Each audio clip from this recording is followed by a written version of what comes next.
Welcome to Politics Done Right. I am your host, Egberto Willies. This is a progressive program that will take the mystery out of politics. This is the program that will encourage you to make sure government becomes we the people. Whether you are liberal, progressive, conservative, or otherwise, you get to air your point of view. We are an independent media outlet that, unlike mainstream media beholden to corporations, we only owe allegiance to you.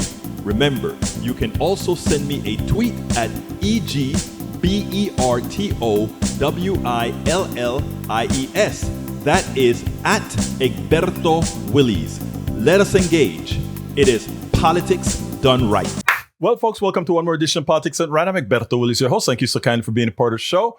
We are going to have a great show for you today. Welcome aboard. Welcome aboard. In the house. First one today is Mr. AVQ coming in from Brooklyn, New York. We also have Señorita Joanna from Los Angeles, California. Welcome aboard. Welcome aboard as well, Eric Hayes from Kingwood, Atascocita, and all the others in the regular chat. We also have welcome in for all our folks on Substack.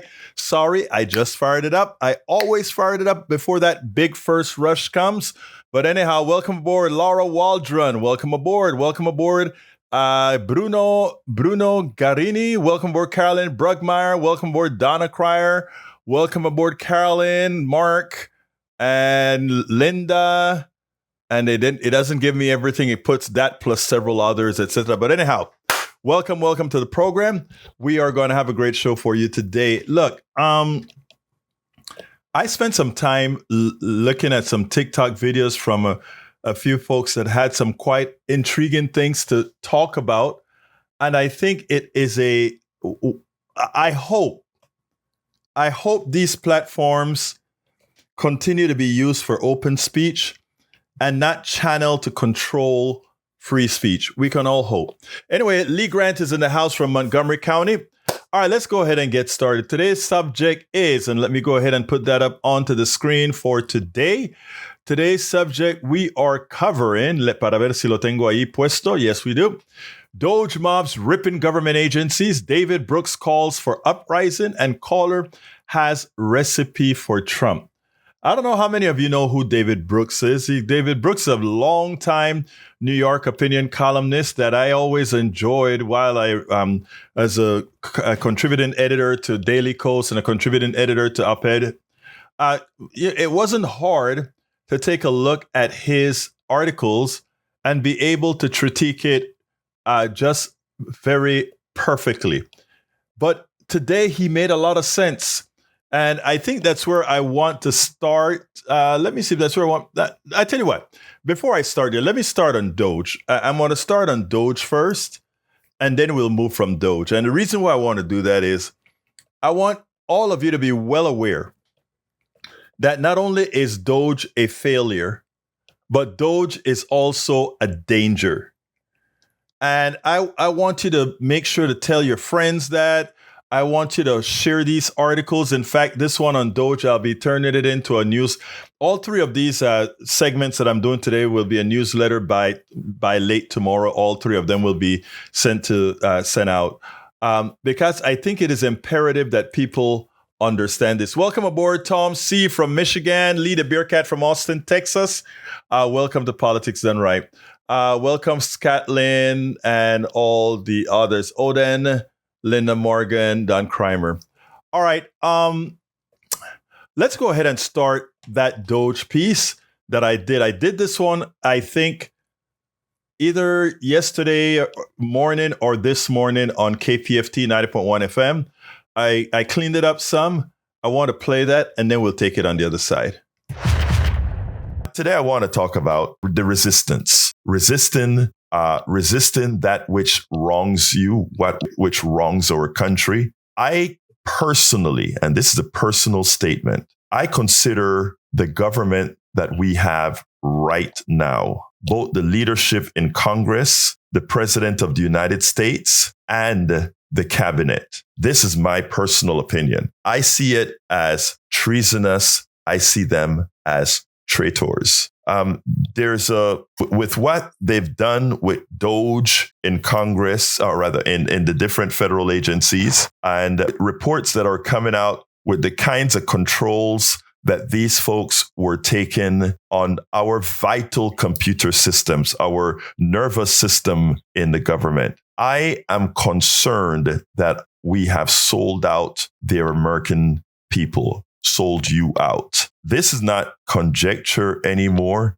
Yesterday on Maddo, and it's still what is really behooving me is that even as much of this information is coming out, our mainstream media refuses to cover it, even as they cover peripheral issues and issues that are easily debunked, or even as they give Donald Trump the space and the airtime to lie to you. We'll go over that a little bit later. But Rachel Maddow had a piece yesterday where one of the guys that run the computer analysts, the internet analysts at one of these agencies, they kept on monitoring the systems because the DOGE people came in. They created administrative accounts. These accounts, they tried to make it that it could not be monitored, meaning that whenever you open an account in a computer system, a computer network, a lot of these accounts have what's known as tracebacks, or they allow you to monitor things that have happened. These accounts were created and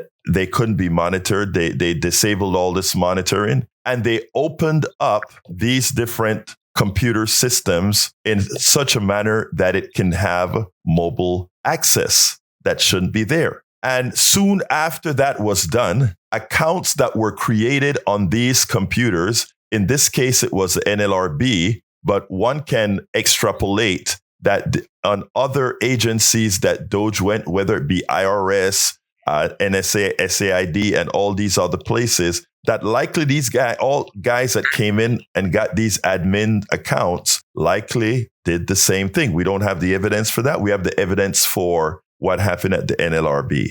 Now, as soon as these accounts, or soon after, within 15 minutes of the creation of these accounts, external IP addresses with Genesis in Russia attempted to get into these systems with these user IDs. Now, the DOGE people, what evidently they didn't know is that within the core of the NLRB system, it prevents IPs from certain locales, in this case, Russia. Even if they have access to log in, the data cannot go out to those IPs. So in that particular login sequence of events that occurred, they didn't get in. But it occurred immediately after DOGE created those accounts, according to the report from the analyst that worked at the NLRB that appeared on with his lawyer and the whistleblower affidavit on Rachel Maddow last night.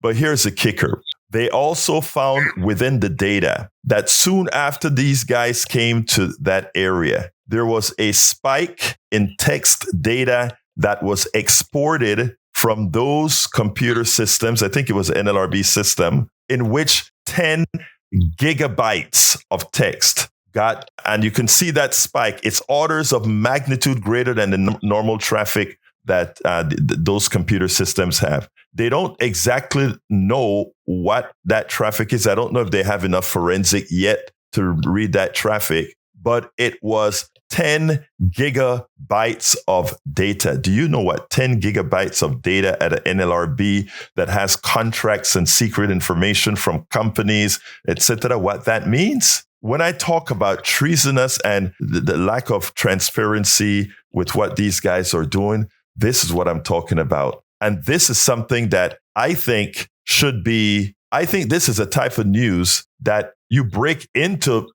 normal programming and say, look at what have been found. We have these people that come to claim they're going to make federal government more efficient, and somehow data starts leaving the federal government in the realm of gigabytes. This is I know to a lot of people, this is sort of over the technical part is, but the actuality isn't that your government, who has all your data, and people come in with admin passwords and make it possible for all that data to go out. Do you understand what can be done with that? Let me just say, personally, a person who lives online like myself, I live my life as if my data is stolen. I live my life that way, but most people don't. And a lot of people believe in the sanctity and security of the IRS having your data, the Social Security Office having your data, the SSI, the Medicare have your data, etc. Do you know what can be done with that data in the hands of other people, not only for selling your data, but also for monitoring, for creating shenanigans that stops your Social Security check from coming in? There is a lot that can happen. That's treasonous. That's traitors. So that is the first thing that got to me. And you have to wonder if that wasn't the real reason why they created this DOGE project. Because the DOGE project that I hear many of my brothers and sisters of the MAGA persuasion who call in here sometimes talking about DOGE is going to save money and DOGE is saving money and finding corruption and all of that. They found none of it. The last report now proved that it's not $1 or $2 trillion that DOGE have saved. The last thing that they printed on their website was only saved $150 billion. And when the New York Times and the others went through the data, even that $150 billion was suspect. And much of that came from not finding waste and fraud, but simply cutting programs that from the NIH and healthcare, etc., research, etc. The damage that is being done to our country in this regard, folks, is something that we all need to stand up for or stand up to. And the reality is we are. That's the great thing. We are standing up. But likewise, and again, if you watch the mainstream media, you rarely see it. Luckily, Rachel Maddows and a few Carrie shows you every day the hundreds of events that's occurring every day. They show you the humongous crowds that the oligarchy tour that Bernie Sanders and Alexandria Ocasio-Cortez are doing. It shows you that is a very effective thing, where even in a place like Idaho, they bring in 12,000 people. LA, over 20,000 people. Arizona, 30,000 people. So we are talking about people being engaged and not being represented. But again, folks, we have to be the answer. We have to be the solution to that which ails us, to that which is damaging us. Exactly right. Exactly right. And Noel Keith on Substack, you're correct. The Russian mob will probably sell it to the companies involved, according to Noel Reef on Substack. Also, he says a hobbled NLRB means we might as well have national and general strikes. Yep. Yes, I agree. Yes, I agree. All right. Let's see what else we have in the chat right now. So bear with me. We have Lee Grant says, I hope your resistance to these traitors remains nonviolent.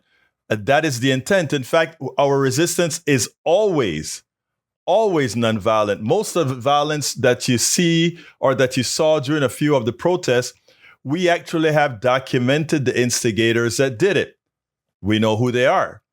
And most of them were, what again? Arrested. Paul Fleming says, Tesla has settled a racial discrimination lawsuit by a black female employee who claimed the manager at its Fremont, California plant sometimes greeted workers by saying, welcome to the plantation or welcome to the slave house. That's interesting. We also have from E2247, welcome E2247, who says, gratuitous, something gratuitous, where it is. Gratuitous violence, mocking derision, intimidating, brutality in mean of execution typifies powers that be all are standard on exceptional tactics. Number 47, the felon is a case study. I agree 100%. Welcome aboard Stag and Bergen Creek. Only the rights violence. That is generally the case. Eric says, Egberto, you are in support of Tesla stuff? No, I'm not in support of anything with regards to Tesla. I am in support of green energy, But I think what Elon Musk has done is he has given up any goodwill he might have had with this issue. But not to worry, Elon didn't create anything with green energy intent. Elon is just a part of what we call end state capitalism and taking advantage of what's going on right now. So no concern whatsoever. Let's see what else we've got. What else have we got here? Okay, I have another video. And this one is the main one that I want to talk about. And this has to do with David Brooks. I did this one live this morning on KPFT, then I cleaned it up a bit for your eyes only, reduce the length of it. But this is an important piece. And the reason it's important is when you reach David Brooks talking about uprising, when you have a columnist like a conservative columnist like David Brooks, it says a whole lot. So I want to go into that now, and then we'll take it on the other side. But take a look at this. This one is also a video that we should share. David Brooks is a conservative writer at the New York Times that I've had a lot of fun writing counter blogs against some of his articles for decades, both at Daily Kos, at Op-Ed News, and other places. But I tell you what, I am in full concert with something that he wrote yesterday called What's Happening is Not Normal. America Needs an Uprising That Is Not Normal. And the reason this one took my eye is because this coming out of David Brooks, for David Brooks, this conservative writer, to take on what he's taken on with this, it's all, it seems almost out of. We'll go there. Welcome aboard to the brother from Houston, Texas. And on the chat, I don't see all of them, but I see some. I see one of our latest members, Uju M, says, good morning, South Florida. Uju M also says, seems like all the weak spots is the entire Constitution. Unfortunately, there were so many loopholes. And that is exactly what Howard was alluding to. Trump really knocks a lot of the loopholes. We've been talking about that for several years now. Anyway, I want to start with David Brooks' article, a few paragraphs. It says, in the beginning, there was agony. Under the empires of old, the strong did what they willed and the weak suffered what they must. But over the centuries, people built the sinews of civilization, constitutions to restrain power, international alliances to promote peace, legal systems to peacefully settle disputes, scientific institutions to cure disease, news outlets to advance public understanding, charitable organizations to ease suffering, business to build wealth and spread prosperity, and the universities to preserve, transmit, and advance the glories of our way of life. These institutions make our lives sweet, loving, creative, rather than nasty, brutish, and short. Trumpism is threatening all of that. It is primarily about the acquisition of power for its own sake. It is multi-front assault to make the earth a playground for ruthless men. So, of course, any institution that might restrain power must be weakened or destroyed. Trumpism is about ego, appetite, and acquisitiveness, and is driven by a primal aversion to the highly elements of the human spirits, learning, compassion, scientific wonder, pursuit of justice. So far, we have treated the various assaults of President Trump and the acolytes in his administration as a series of different attacks. I pause from his article because I want to add something there. David Brooks was a huge supporter of Donald Trump. And one of the failures of conservatives when they write very good articles like this is they fail to see the genesis of the problem. And the genesis of the problem, in effect, isn't Trumpism, because Trumpism is just the advancement of Reaganomics. It's just the advancement of the society. It's just the advancement of all these things that started long time ago. It always, because these are things that have never been really popular with the masses. You needed Trumpism. You needed a clobber. You needed somebody who could just say, I don't give a damn about people. It's our way. So he's absolutely right what Brooks is saying, but not understanding or not pointing out the genesis of where we are at today, I think is one deficiency of his article. Later on in his article, he says, slowly, many of us are realizing that we need to band together. You think? I mean, isn't that what, when I talk about wanting to bring everybody into the fold. When I talk about we have to find a way to communicate with our MAGA brothers and sisters on the right and the most left elements on our left, all of us have to come together because we're in the same boat. And generally what you find is we're basically looking for the same thing, if on different paths to get there. But what many times we forget is we are just cogs in the wheel of those seeking power. The people that have given Trump power, that have been a part of the Trumpism movement, the people that are going to get screwed the most is actually those same people, not realizing they're bringing the demise to themselves. So David Brooks says several members of the Big Ten Conference are working on forming an alliance to defend academic freedom. So he's showing that groups are starting to get together to buck Trump. But he shows another important point. It's not enough. Not quite yet. 18 schools are fighting, but there are 4,000 schools, universities, and colleges out there that need to get with the program. He continues and says, it's time for a comprehensive national civic uprising. It's time for Americans in universities, law, business, nonprofits, and the scientific community and civil servants and beyond to form one coordinated mass movement. Trump is about power. The only way he's going to be stopped is if he's confronted by some movement that possesses rival power. Peoples throughout history have done exactly this when confronted by an authoritarian assault. In their book, Why Civil Resistance Works, Erika Chenoweth and Maria J. Stefan looked in hundreds of nonviolent uprisings. These movements use many different tools at their disposal: lawsuits, mass rallies, strikes, work slowdowns, boycotts, and other forms of non-cooperation and insistence.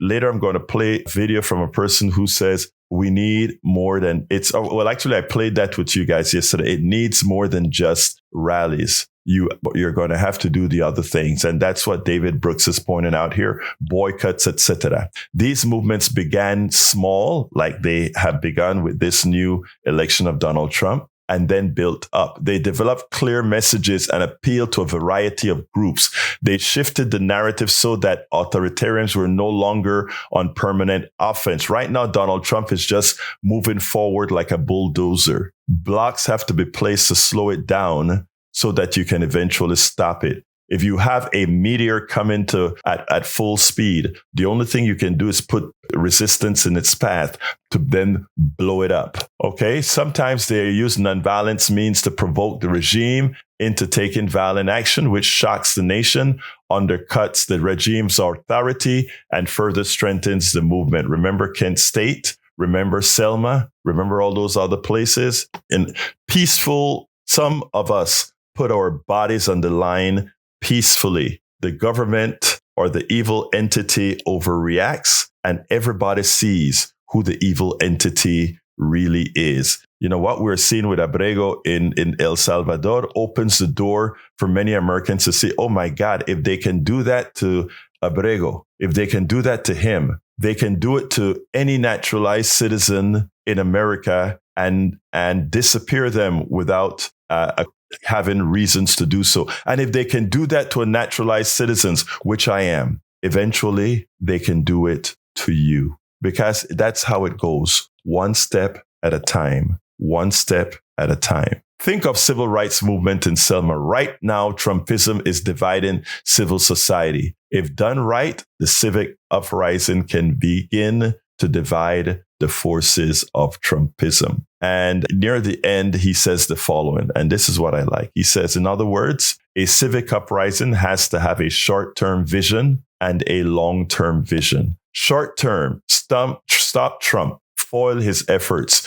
pile on the lawsuits, turn some of his followers against him. The second is a long-term vision of a fairer society that is not just hard on Trump, but hard on the what? The causes of Trumpism. One that offers a positive vision, whether it's the university, the immigration system, or the global economy. We can't go back to the status quo that prevailed when Trump first rode down the escalator. I am really not a movement guy, says David Brooks. I don't naturally march in demonstrations or attend rallies, and I'm not covering as a journalist. But this is what America needs right now. Trump is shackling the greatest institutions in American life. We have nothing to lose but our chains. Yes, he's right. He's right. He's not deep enough, but he's right. We have to unshackle the chains. And the biggest chains that we have today are the chains in our minds. There was a time when Black people had chains and prevented them from moving forward because they didn't need to chain anybody else, right? Because everybody could look down at those folks in chains and says, I'll take whatever the master gives because at least I am not in chains. Then the chains were removed. The chains were removed. And instead of getting physical chains of steel or physical chains of iron, we began to get chains, virtual chains, chains in the mind. Chains in the mind is the genesis of neoliberalism. Chains in the mind is what allows neoliberalism. Chains in the mind is what allows unfettered capitalism. Chains in the mind is what allows us to not resist when those of lesser value takes power over us. And it's the unchaining of the mind. And it's doing much of what we heard Brother Brooks say. It's bringing folks into the know. It's reminding our economic system that there is a ghetto, a barrio, and Appalachia, and that they all need to be funded from us all. It's reminding folks that while there are things that are like racism that are still in effect and plays a big part in allowing Trumpism to fester, that if those of us in the know who promote knowledge, who promote unity, who promote can reach no matter what. That is what's important. And I hope folks listen to what David Brooks have to say and what we've been speaking about for a long time. Resistance, resistance, resistance, and empathy, compassion, and giving everybody in the masses, giving everybody in the working class a place to land. All right, folks, that's the first subject that I wanted to cover. Cheryl Atkins on Substack says, good morning. One, if by land, two, if by sea, exactly 250 years ago. Later, we're in the same place as the Massachusetts colonists were on the coup of our re-independence. I love those words. M says, it's truly started when compromise was made to end Reconstruction. Yes, that is so true. And then with the decision of Brown Board of People, America were cornered into rejecting the liberal consensus that all had, which was the government role is to be the Reagan came among and the theft began, the transfer of wealth from the top to the top 90% and top 1%. And this is how we got here. All great thoughts, all great statements, my dear brother. Absolutely so, folks. Absolutely so. Anyhow, welcome aboard all our newcomers. Noel Keith says a hobble. Oh, I read that one already. If you have anything else to say, just put it in the chat. Michael says, I am laughing at Eric right now for what he says. I mean, you have to take it as amusing. I get it. Welcome, Yvette Avery Herod from Atlanta, Georgia. Welcome to the chat. We also have Paul Fleming says, Dr. Oz, it's your patriotic duty to take care of yourself. Healthy people don't consume health care resources. The best way to reduce drug spending is to use less drugs, says the person that sells drugs. Isn't that funny? We also have, when asked about FSU shooting, Trump said, I have an obligation to protect the Second Amendment. Actually, you have an obligation to protect our children from being shot at school, etc. Michael Rundin says, Paul, I don't get that. Our nation is the only one that doesn't have health care as a right for its citizenship. It is a shame. It is a shame. It is a shame. And that is true. Carl Cox says CSEC Hayes are wrong. Like all members of the MAGA crowd, they worship the cult leader. Trump wants to control government agencies, all college, all law enforcement. Technically speaking, the executive is supposed to run those agencies, I mean, within the constructs of the law. But what he's doing is completely wrong. All right, we also have Paul Fleming says, current and former employees say fewer people working at NOAA and fewer resources could whittle away the agency's ability to carry out its mission. And then when the first big hurricane comes, you're going to hear the Republicans talking about mismanagement by anybody but his administration, right? It is comical what we see here. All right. Let's go ahead and go to our last video. This one is a short video. And let me tell you, I'm going to surprise a friend today. Tom Zarnik, who I think I saw in the chat. Did I see Tom in the chat earlier? Anyway, Tom called us this morning about the letter from David Brooks. And Tom himself has a good idea on what we need to do to, how should I say this? To beat back Trump. And that's what I want to play right now. It's not very long. It's long for a call because, I wanted to have his whole words out because he was pretty solid. So here we go with our good friend, Tom Zarnik. Let's go to Tom on the phone. Come on in, Tom. How you doing this morning? Yesterday I called you on your show and had a problem with the phone. Is this my brother Tom Zarnik? Yes, the poet. Hey Tom, how you doing, brother? Talk to me. Great to talk to you. Well, I'm really glad at this topic because that's what I was going to mention yesterday. I've been writing about this because it's very important that we go beyond just protest and that we actually think about what we may have to do in the next step, which you were talking about with David Brooks, and that would be some kind of general strike to hit the economy. And I was thinking about, though, what we can do beyond that if that doesn't work. But first, we have to think about what the great writers and philosophers said before, Henry David Thoreau, about civil disobedience, and then Gandhi, passive resistance, and Martin Luther King, nonviolent resistance or defiance. And we have to keep moving, putting the pressure on one step at a time. And I hate you do a thought experiment, what could happen. And I worry about what Trump might do in response. And he has hinted at this with the Insurrection Act and the possibility of declaring martial law. And if that happens, we have to be firm, and we have to then band together, like you said, and make sure that he feels the pressure directly, not just, we just can't talk. We have to take action. And we may even have to go to Washington, D.C. and surround the White House or the Capitol. But the important thing is that it's be nonviolent, because if any violence happens, that just gives the other side an excuse to do the same thing. And that would wreck the whole point of our protest and our resistance.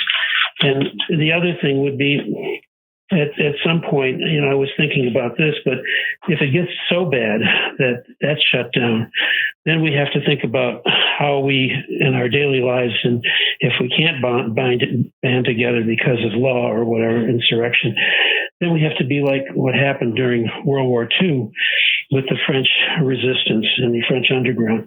And if you read about what they did, and this is where it gets tricky, because then I don't want to be considered a terrorist or anything, because that's, again, it has to be nonviolent, but it has to be a form of nonviolent sabotage where the system, and I would call it something like Operation Monkey Wrench, where you shut down things, but passively. You just refuse to work, or you refuse to cooperate with authorities.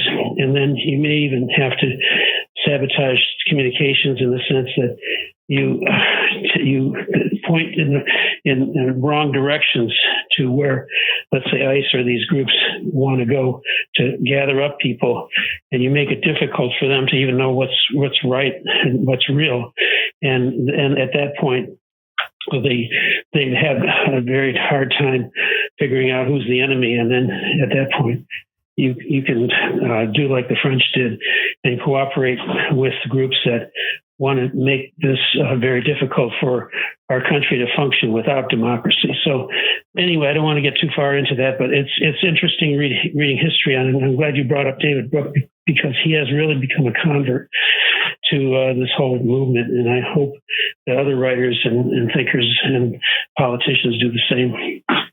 You know, I tell you, Tom, that's what made this article so striking to me. For David Brooks to get where he's at right now, it just tells you the magnitude of our current state. Now, one of the things I like about what you said is what we're doing peaceful. The idea being we are not in here to hurt our fellow man. We're in here to change policy and force in an illegitimate government to legitimize itself or be removed. I think what you said makes a lot of sense, and that is exactly where we need to go. But that is a kind of commentary that I would expect from you, Tom. And by the way, folks, I like to call Tom our poet laureate on the 3 o'clock program, because he always has some great limericks that I get to read at first glance as soon as he writes it. Anyway, anything else, Tom, you want to add before we move on? No, that's it. I appreciate you so much, Egberto. Keep up the great work. Thank you, my brother. You have a wonderful rest of your day, sir. That was our one and only Tom Zornick. All right, we have in the chat, I refuse to buy gas through my rig is on its half gallon. Oh, there you go. Do it very slowly. Drive very slowly. All right. We also have AVQ. Well, that is a private conversation. We have not private, but conversation within then. Tom C says, yes, I'm here. Ahimsa collective resistance is the answer. Ahimsa collective resistance. What is ahimsa? What am I missing? I forget. You know, sometimes I get a glance or a stare. All right. We also have let's see. Paul says new. Trump's war on measurement means losing data on drug use, maternal morality, climate change, and more by slashing teams that gather critical data. The administration has left the federal government with no way of understanding its policies or working, and created a black hole of information whose consequences could ripple out for decades. Let me tell you something. The U.S. government is one of the top-notch collectors of data. You can find spreadsheets of all kinds of data throughout government.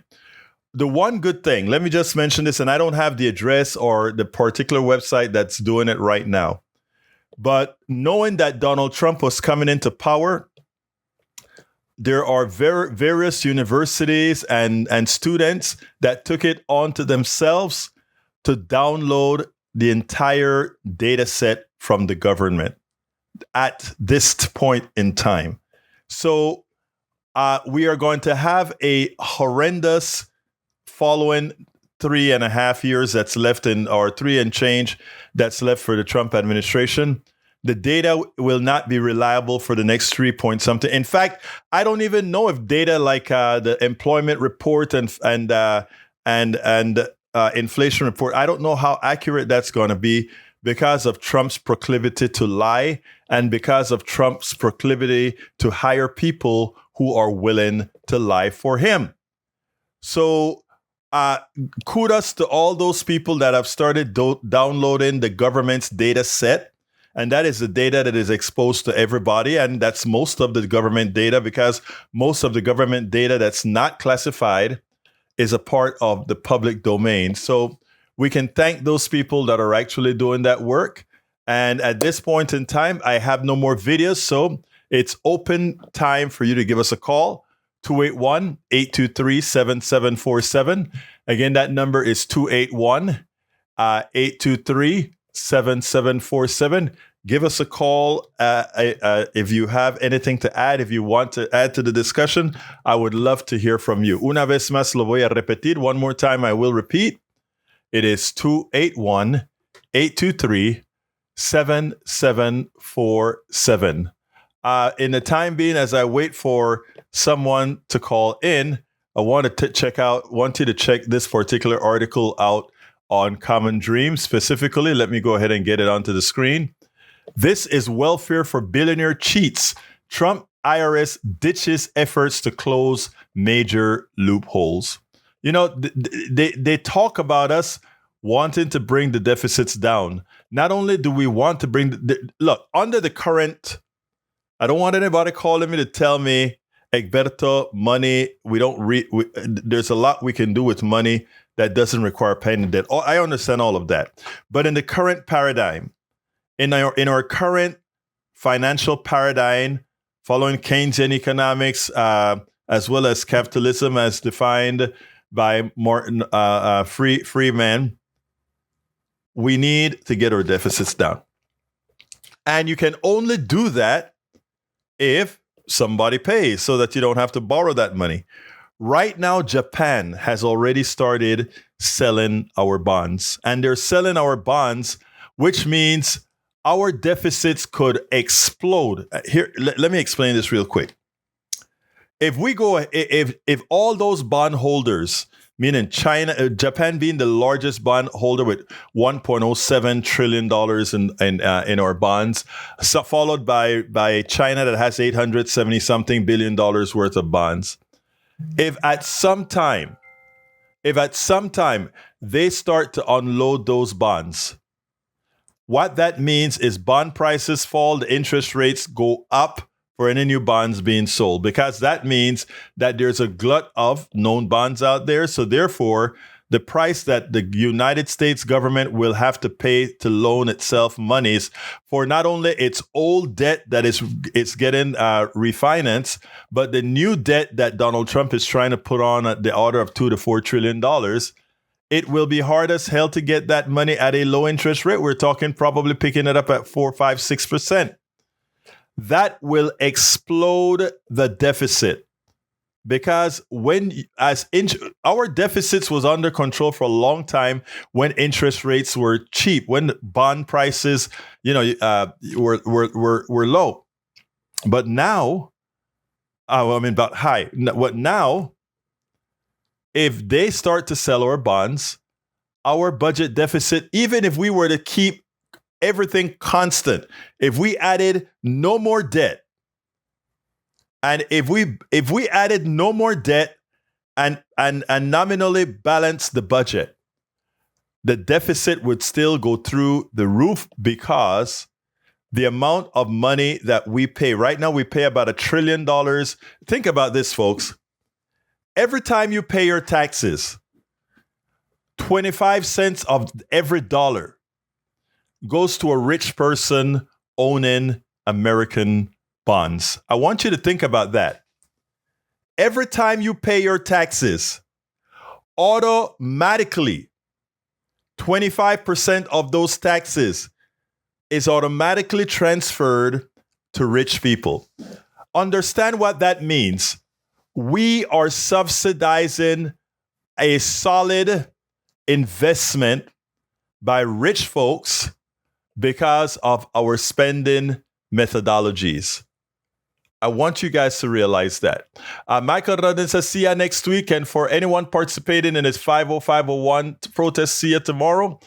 I should have people in the field to bring some of that live. I can't wait for the 50501 protest. It was really great here in Houston, and I think we're about to have it again. So, folks, that's important. All right. Calls again. Telephone number 281-823-7747 for anybody who wants to call in and make a statement or want a question answered or whatever. Give me a call, 281-823-7747, or throw it into the chat, whichever chat you want to throw it into, whether it's the Substack chat. I think I can actually see that now, or the other chat. Let's see.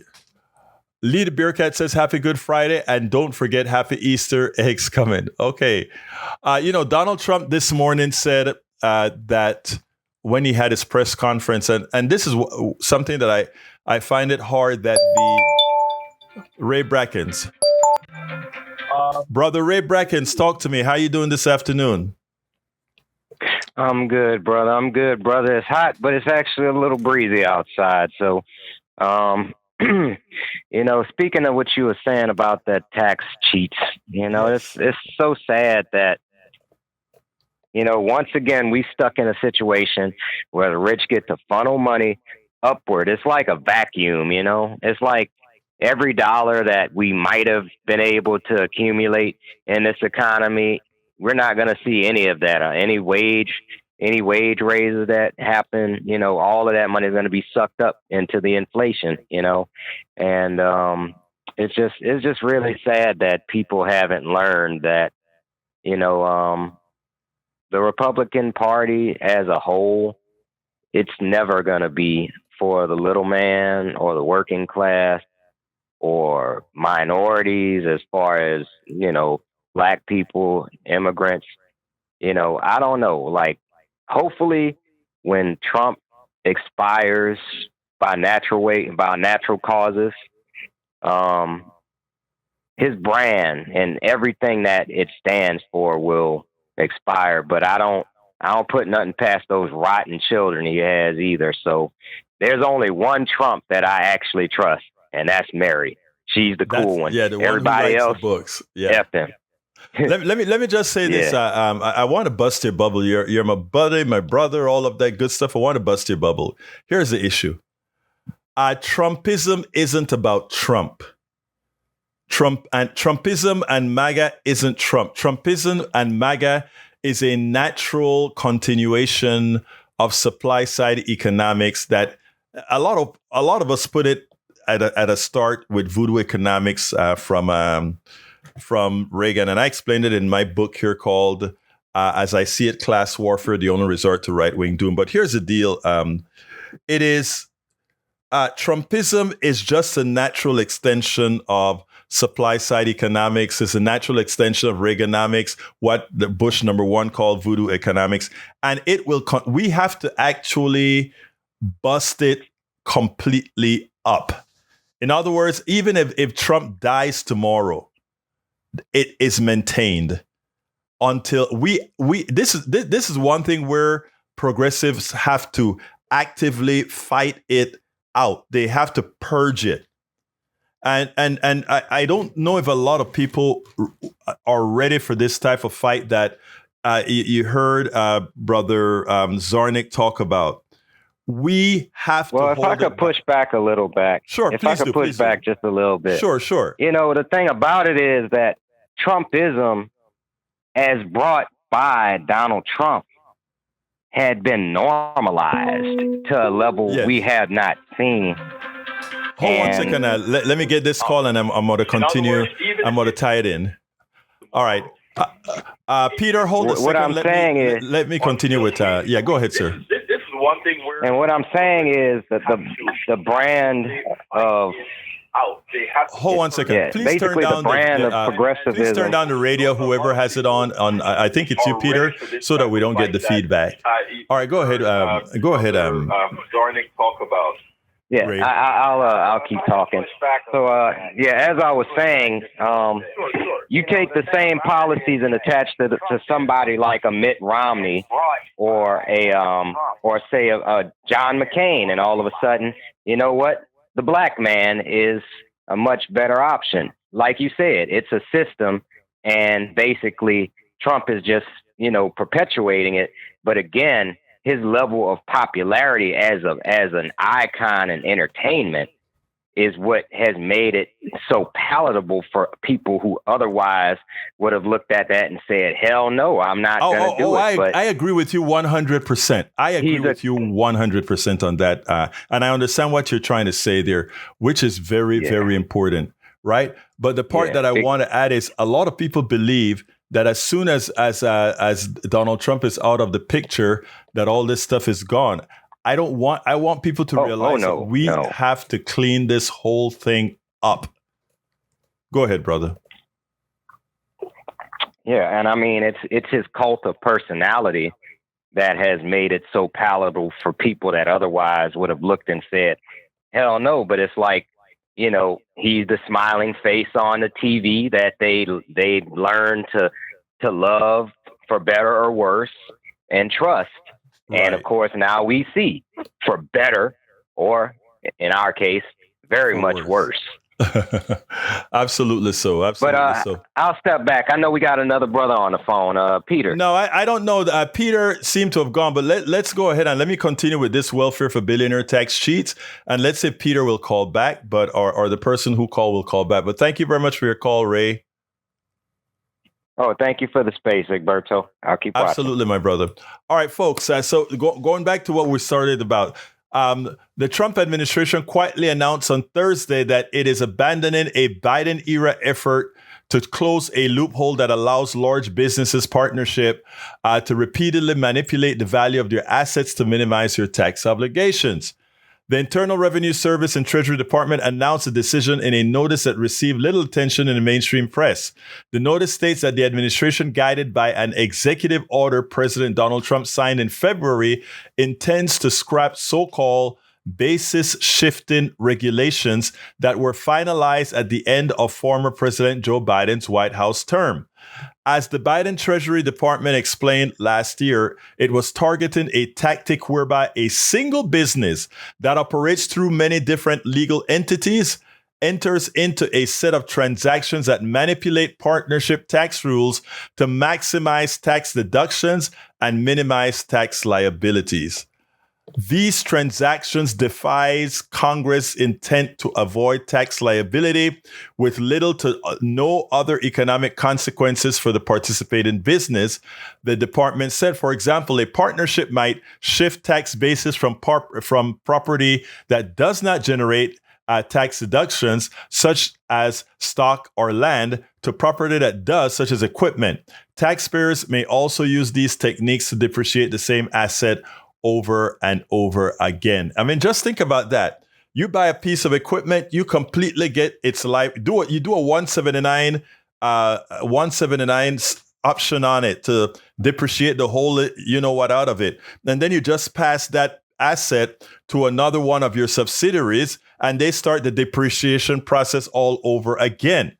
I mean, there are a lot of different techniques that these people use.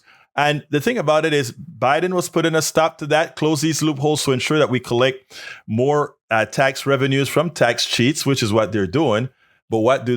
They close these loopholes, or rather they open these loopholes and people continue to use them. So folks, as you can see, on a lot of this stuff isn't covered in the mainstream media, just like this Common Dreams article pointed out.